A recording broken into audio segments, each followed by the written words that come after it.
اور نوجوان بچے اور چہرے نظر آ رہے ہیں، یہ مختلف شعبوں میں مینجمنٹ کے کورسز کرتے ہیں، ہے نا؟ ہر چیز کی مینجمنٹ کے الگ الگ منصوبے ہیں. حکومتیں بھی مینجمنٹ پر چلتی ہیں. گھر کے مینجمنٹ سے لے کر اور ہوٹل کے مینجمنٹ تک، ہاسپٹل کے مینجمنٹ تک، یونیورسٹی کے مینجمنٹ تک، بزنس مینجمنٹ، ہر چیز کے لیے مینجمنٹ کے کورسز ہیں جو باقاعدہ پڑھائے جا رہے ہیں. آپ بھاری فیس دے کر پڑھتے ہیں. فقہ پوری زندگی کے مینجمنٹ کا علم ہے.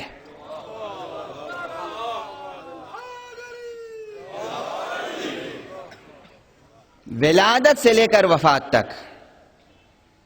بلکہ سب سے بہترین مینجمنٹ کیا ہو سکتا ہے؟ بہترین مینجمنٹ کیا ہو سکتا ہے؟ فرض کیجئے مجھے سفر کرنا ہے، آپ کو کسی کو سفر کرنا ہے، یہاں سے نیو یارک جانا ہے، واشنگٹن جانا ہے.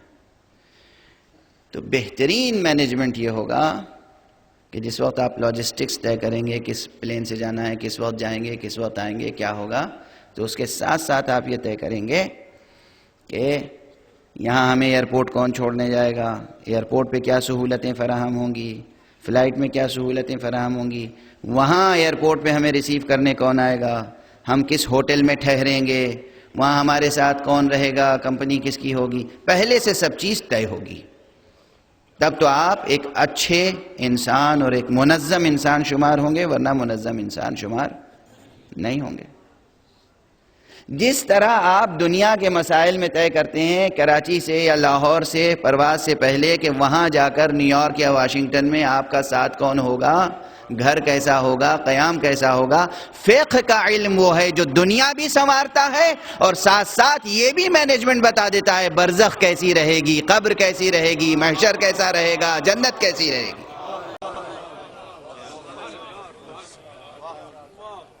اور فرمایا آپ نے یہاں سے لے کے وہاں تک کا مینجمنٹ جو علم سنبھالتا ہے اس کا نام ہے علم فقہ.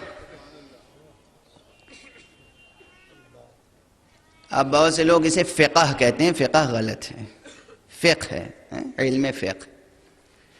فقہ کے معنی کیا ہیں؟ اسی فقہ سے یہ آیت کریمہ جو ہم نے آپ کے سامنے تلاوت کی ہے، فَلَوْلَا نَفَرَ مِن كُلِّ فِرْقَةٍ مِّنْهُمْ طَائِفَةٌ لِيَتَفَقَّهُوا فِي الدِّينِ.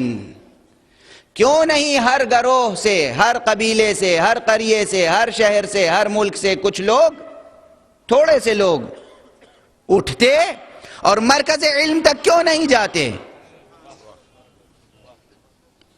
مرکز علم تک کیوں نہیں جاتے؟ شہر علم تک کیوں نہیں جاتے؟ باب علم تک کیوں نہیں جاتے؟ تاکہ جانے کے بعد وہ تفقہ فی الدین پیدا کریں. اب میں یہاں پر ایک عمومیت پسندانہ تعبیر تو میں نے پیش کر دی، ایک ایسی تعریف، ایک ایسی ڈیفینیشن جو آپ آج کی 21ویں صدی کی جو عمومی زبان ہے اس کے مطابق آپ کے ذہن میں ایک آئیڈیا آ گیا کہ علم فقہ کیا ہے.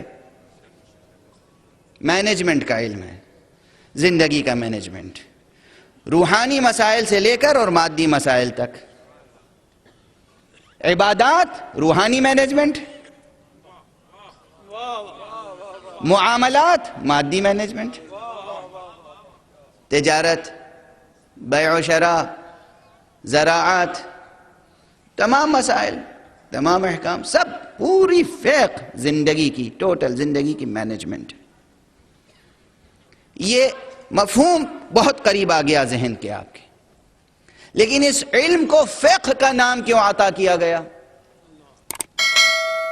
توجہ رہے. کون کہتا ہے کہ شریعت میں لوچ اور لچک نہیں ہے؟ کہتے ہیں نا شریعت میں کہیں لوچ نہیں ہے، لچک نہیں ہے، سخت ہے. تو آپ ایک ایک چیز پر غور فرمائیں اور پھر یہ غور فرمائیں کہ لوچ اور لچک کیسی چاہتے ہیں آپ، کتنی چاہتے ہیں، کیسی چاہتے ہیں. فقہ الفقہ فی اللغت الفہم، لغت میں فقہ فہم کو کہتے ہیں. فہم، فہم یعنی سوجھ بوجھ. کتنی لطیف چیز ہے سوجھ بوجھ. کون ہوگا دنیا میں جو سوجھ بوجھ کا دشمن ہو؟ سوجھ بوجھ، شعور ہیں. فرق کیا ہے فقہ میں اور فکر میں؟ فکر بھی تو ایک ذہنی عمل ہے اور فقہ بھی ایک ذہنی عمل ہے. آپ تو رسائل کا درس فرماتے ہیں. فکر میں اور فقہ میں کیا فرق ہے؟ فکر کا لفظ علم منطق میں بار بار آتا ہے، وہاں فقہ آپ استعمال نہیں کرتے. اور فقہ کا لفظ علم فقہ میں آتا ہے، یہاں آپ فکر کا لفظ استعمال نہیں کرتے. جبکہ ہیں دونوں ذہنی عمل. فکر بھی ذہنی عمل ہے، فقہ بھی ذہنی عمل ہے. لیکن فکر کی جگہ فقہ کو نہیں رکھ سکتے اور فقہ کی جگہ فکر کو نہیں رکھ سکتے. ہیں دونوں ذہنی عمل. اور سوجھ بوجھ، یہ سوجھ بوجھ دماغ کے کسی خلیے کا نام نہیں ہے، دماغ کے کسی خاص حصے کا نام نہیں ہے، جسم کے کسی خاص حصے کا نام نہیں ہے.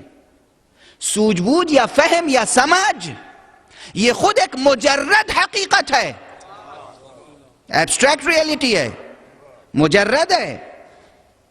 خیال انسانی بھی مجرد ہے، عقل انسانی بھی مجرد ہے. جو لوگ فلسفہ پڑھتے ہیں وہ جانتے ہیں کہ تجرد کے بھی مراتب ہیں. خیال انسانی تجرد برزخی رکھتا ہے، عقل انسانی ما فوق تجرد ہے.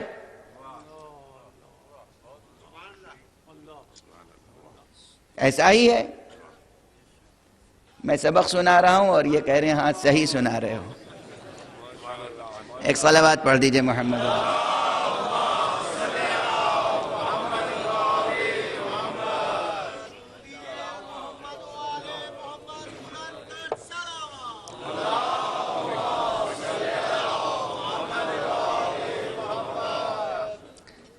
فقہ کی جگہ فکر کا کلمہ استعمال نہیں کر سکتے اور فکر کی جگہ فقہ کا کلمہ استعمال نہیں کر سکتے. اس کی وجہ یہ ہے کہ فکر صرف ذہنی عمل ہے. جب تک علم فکر کے سانچے میں رہتا ہے، جب تک علم صرف فکر کی حد تک رہتا ہے، اس میں قیام کی صلاحیت نہیں ہوتی.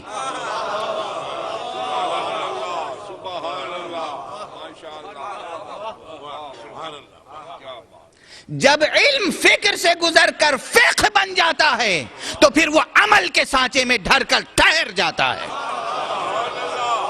ایک صلوات پڑھ دیجئے محمد و آلہ.